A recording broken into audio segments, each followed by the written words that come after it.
আপনারা জানেন সম্প্রতিকালে একটি খবর সোশ্যাল মিডিয়ায় খুব ভাইরাল হয়েছে।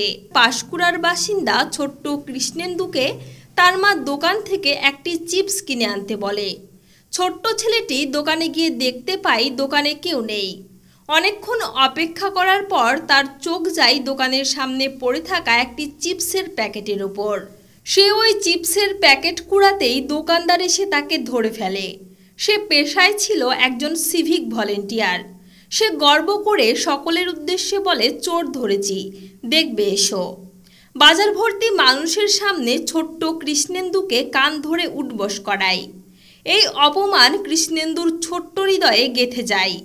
বাড়িতে এসে একটি চিরকুটে লেখে, মা, আমি বলেছিলাম যে আমি কুরকুরের প্যাকেটটা রাস্তার ধারে কুড়িয়ে পেয়েছিলাম। মা, আমি চুরি করিনি। এই কথা লিখে কীটনাশক খেয়ে পৃথিবী ছেড়ে চলে যায় কৃষ্ণেন্দু। পরের দিন পুলিশি তদন্তে বেরিয়ে আসে কৃষ্ণেন্দু ঠিক বলেছিল। পাশের দোকানের সিসিটিভি ফুটেজে দেখা যায় একটি কুরকুরের প্যাকেট পড়ে আছে। কৃষ্ণেন্দু সেটা কুড়াচ্ছে। এতে রাগে ফেটে পড়ে গ্রামের মানুষ। গ্রামের মানুষ জড়ো হয়ে অনেকে রাগ সামলাতে না পেরে সেই সিভিক ভলেন্টিয়ারের বাড়ি ঘেরাও করে।